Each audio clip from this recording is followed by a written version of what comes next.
આગળ ઇકોનોમિક્સમાં સેકન્ડ ચેપ્ટરની આપણે વાત કરીએ તો એ છે વૃદ્ધિ અને વિકાસના નિર્દેશકો.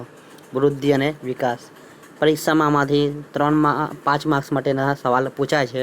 જે પરીક્ષામાં તમને કંઈ કીધું હશે એ કયા નિર્દેશકો તમારે સમજાવવાના છે. જો કંઈ ન કીધું હોય તો તમારે 4 જે નિર્દેશકો છે એ નિર્દેશકો તમને સમજાવવા પડશે, અથવા ટૂંક નોંધમાં તમને ગમે તે એક નિર્દેશક તમને પરીક્ષામાં પૂછાય છે. જે કીધું હોય એ પરીક્ષામાં તમારે લખવાનું હોય. તો પહેલાં આપણે વૃદ્ધિની વાત કરીએ.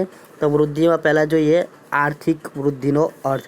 આર્થિક વૃદ્ધિ માટે જોઈએ તો વૃદ્ધિ એટલે આર્થિક વૃદ્ધિ.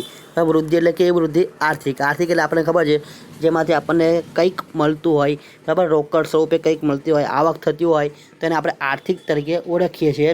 તે વૃદ્ધિ કઈ થઈ? આર્થિક વૃદ્ધિ.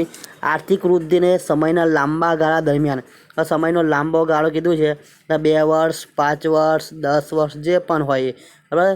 આર્થિક વૃદ્ધિને સમયના લાંબા ગાળા દરમિયાન અર્થતંત્રમાં ચીજવસ્તુઓના કુલ ઉત્પાદનમાં થતા વધારા સાથે સંબંધ છે.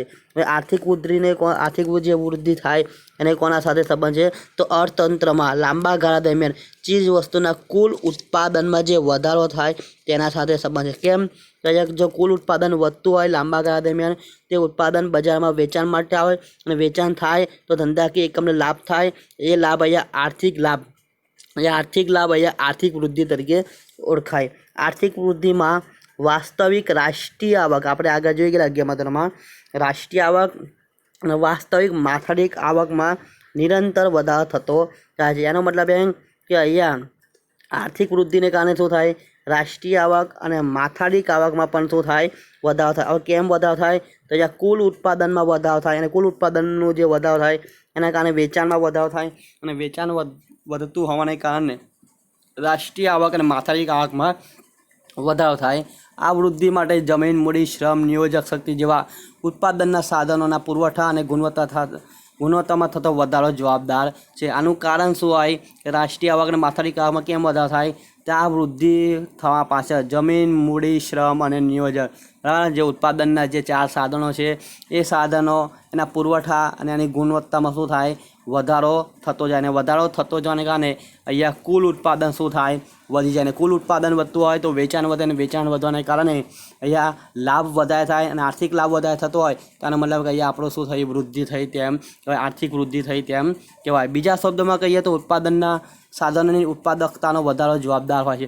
હવે બીજી રીતે કહીએ તો બીજા શબ્દોમાં કીધું છે કે ઉત્પાદનના સાધનની ઉત્પાદકતાનો વધારો. હવે ઉત્પાદનના જે સાધનો છે એના દ્વારા આપણે કંઈક વધારે ઉત્પાદન કરી શકીએ, ઉત્પાદકતા દ્વારા કંઈક વધારે મેળવી શકતા હોય તો એ વધારાને કારણે અહીંયા વૃદ્ધિ થાય. કે વધારો થતો હોય તો વેચાણ વધે, અને વેચાણ વધવાને કારણે અહીંયા આર્થિક રીતે આપણને લાભ થતો હોય તે આર્થિક વૃદ્ધિ થઈ તેમ કહેવાય. ટૂંકમાં કહીએ તો દેશના ઉત્પાદનના સાધનોના પુરવઠામાં તેમની પ્રાપ્તિમાં વધારો થતો હોય, સાધનોની ઉત્પાદકતા, કાર્યક્ષમતા વધતી હોય, અને તેનાથી વાસ્તવિક રાષ્ટ્રીય આવક અને માથાદીઠ આવકમાં સતત વધતી હોય ત્યાં આર્થિક વૃદ્ધિ થઈ કેમ કહેવાય. અહીંયા ટૂંકમાં તમને સમજાવવાની કોશિશ કરી છે કે આર્થિક વૃદ્ધિ કોને કહેવાય? તો દેશના ઉત્પાદનના સાધનના પુરવઠા, ઉત્પાદનના જેટલા પણ સાધન છે આપણે અહીંયા જો જમીન, મૂડી, શ્રમ અને આ નિયોજક, આ 4 સાધનોની આપણે અહીંયા વાત કરીએ છીએ.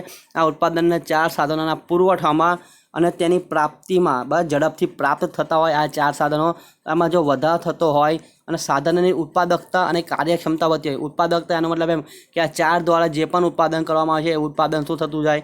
અહીંયા વધતું જાય. ઉત્પાદન જો વધતું જાય તો તેના કારણે તેની વાસ્તવિક રાષ્ટ્રીય આવક, બરાબર, તેની વાસ્તવિક રાષ્ટ્રીય આવક અને માથાદીઠ આવક શું થાય? વધે. રાષ્ટ્રીય આવક અને માથાદીઠ આવક જો વધતી હોય તેનો મતલબ શું થયું? આર્થિક વૃદ્ધિ થઈ છે તેમ કહેવાય. ટૂંકમાં કહેવાનો મતલબ એટલો કે ઉત્પાદનના સાધનોના પુરવઠામાં વધારો થાય, અને સાધનોનો પુરવઠો જો ઝડપથી પ્રાપ્ત થતો હોય તો ઉત્પાદકતા એટલે કે ઉત્પાદન વધે, અને ઉત્પાદન વધે તો રાષ્ટ્રીય આવક અને માથાદીઠ આવક બંને વધે.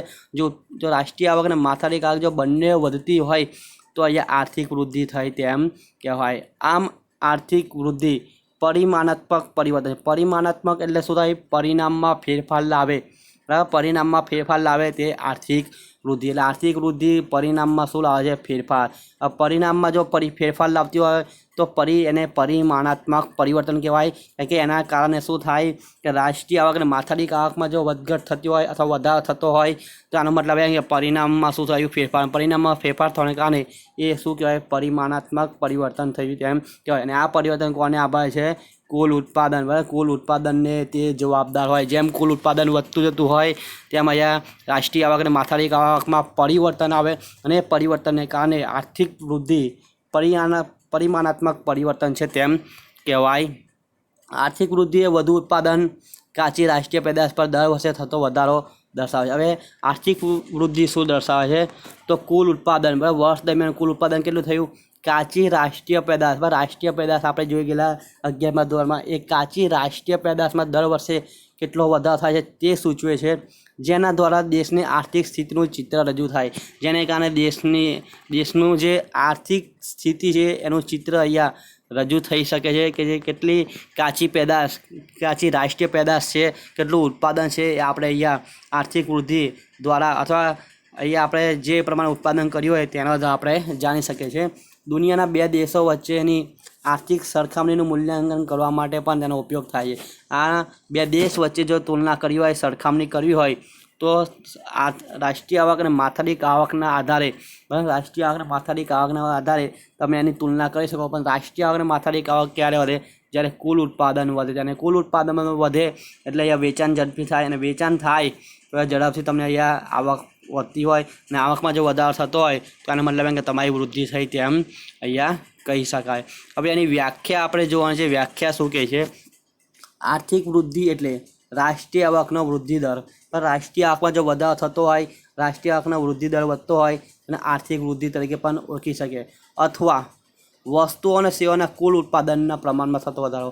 વસ્તુ અથવા સેવાનું કુલ ઉત્પાદનમાં જે વધારો થાય તે વધારાને અહીંયા જે વધારો થાય તેના કારણે જે રાષ્ટ્રીય આવક વધે, અને રાષ્ટ્રીય આવક જો વધતી હોય તો તે આર્થિક વૃદ્ધિ થઈ કેમ કહેવાય. એ કહેવાનો મતલબ ટૂંકમાં એટલો કે આર્થિક વૃદ્ધિનો આધાર કુલ વસ્તુ, બરાબર, વસ્તુ અને સેવાના કુલ ઉત્પાદન પર આધાર રાખે છે.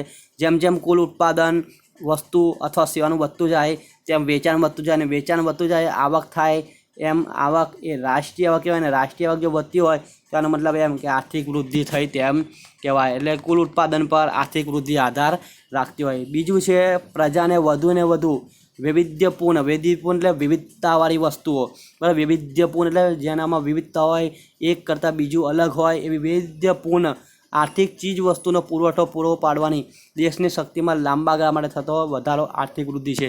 એનો મતલબ એમ કે અહીંયા દેશ દ્વારા વૈવિધ્ય ધરાવતી ચીજ વસ્તુઓ જો પૂરો પાડવાની શક્તિમાં જો વધારો થાય, એટલે એકની જગ્યાએ 2, 2ની જગ્યાએ 3 વસ્તુ જો દેશ તૈયાર કરી નાખતો હોય તો આનો મતલબ એમ કે ઉત્પાદનમાં ફેરફાર લાવતો હોય તો એ ફેરફાર કોને અહીંયા વેચવામાં આવે છે?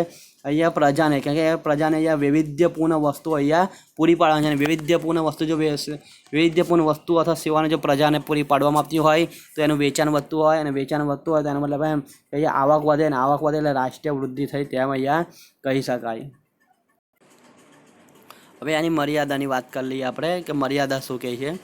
તો આર્થિક વૃદ્ધિના ખ્યાલની મર્યાદા. શું મર્યાદા છે? તો પહેલું કીધું છે કે આર્થિક વૃદ્ધિમાં માત્ર પરિમાણાત્મક પરિવર્તનો ધ્યાનમાં આવે છે. જેથી પરિણામમાં ફેરફાર થતો હોય એવી જ બાબતોને અહીંયા ધ્યાનમાં લેવામાં આવે છે. બરાબર, અહીંયા પરિણામમાં ફેરફાર થાય એટલે કુલ ઉત્પાદન, વેચાણ વધે એટલે આવક વધે, અને આવક વધે એટલે ધંધાકીય એકમમાં માથાદીઠ આવક અથવા રાષ્ટ્રીય આવકમાં જે વધારો થાય, અને રાષ્ટ્રીય આવક માથાદીઠ આવકમાં વધારો એટલે આર્થિક વૃદ્ધિ થઈ તેમ કહેવાય. એટલે આ જે પરિવર્તનો પરિણામમાં ફેરફાર લાવતા હોય એવા જ પરિબળોને અહીંયા આર્થિક વૃદ્ધિમાં ધ્યાનમાં લેવામાં આવે છે. એના સિવાય બીજા કોઈ પરિબળોને અહીંયા ધ્યાનમાં લેવામાં આવતું નથી. આર્થિક વૃદ્ધિમાં રાષ્ટ્રીય આવક અને માથાદીઠ આવક વધે છે, પણ સંસ્થાકીય અને મનોવૈજ્ઞાનિક વલણો યથાવત રહે છે.